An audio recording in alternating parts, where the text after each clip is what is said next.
Everybody, this is Leah from Manuscript Manager. Welcome to our tutorial where I'll be showing how an editor-in-chief makes a recommendation or a decision. Today I'll be logging in as Carl Mannheim, editor-in-chief. I'll go ahead and click his icon.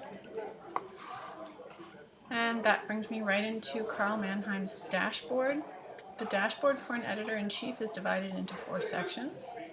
The section we're interested in today is the Manuscripts to-do list. And we'll be looking at that last item on the list, one manuscript ready for decision. I'll go ahead and click that. And that brings me into a more detailed list of manuscripts. Today there's only one manuscript on the list, number 97. We see that it was submitted on this date by this person. We have the editors that are in association with this manuscript listed also in column number 2. The number of reviews returned. The number of days in review, 25, a little long in this case. And then we have just a quick highlight of the people that have returned reviews and their recommendations. We also have an overall status in the 4th column and a button called View Review. We're going to click on that. And that brings us into the Review tab for the actual manuscript number 97. You can see by scrolling down on this Review tab you have a lot of information. What we're concerned with is primarily this section here, which says that 3 reviewers were required to submit a review in order for a decision to be made, and the list below of the potential reviewers, where we can see that 3 reviews have been returned and where the last 3 are no longer required. One more point is that down at the bottom of the page, if you prefer to print the reviews out to be able to read them, you can do that here. If you had a split decision, you could search for another reviewer. If you were not satisfied with the ones on your list, that would perhaps need to be invited in addition to the reviewers that had already returned reviews.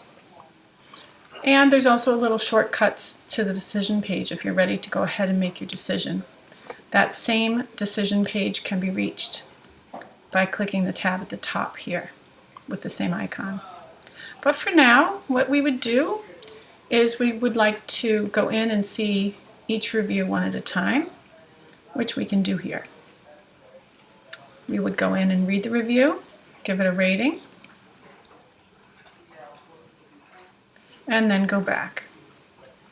See the next review, give it a rating. Presumably after reading it, I'm just going very quickly here. Go back, and the 3rd review. Again, just going through this very quickly here to show you how it works.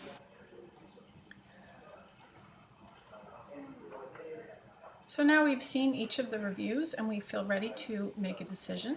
We can click the decision button down here or the decision tab at the top. I'll click the decision tab at the top, and now we're on the decisions page. You can see on this page you still have the ability to add a flag or a note. You can see the submission documents, the original documents. You can see the comments from the associate editor. And you can also see the reviews here as well if you need to jog your memory. Perhaps they've come in one at a time and you'd like to just refresh your memory before you make your final recommendation. You can also, I'm just going to close this down, write comments to the authors here or confidential comments to the review board, and you can give your overall rating before making your decision, in this case accept manuscript. Save and continue. And you come to the email page where an email is sent out to the submitting author with the relevant people on BCC. If you have any changes you'd like to make to the email template, you can just click into the template and make your changes. When you're satisfied with that, you can add an attachment if necessary. Otherwise, you would just save and send email.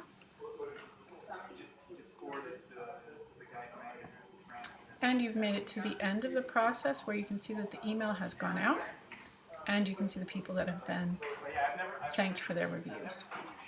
And that concludes our video for today. Thanks very much for being with us. See you next time.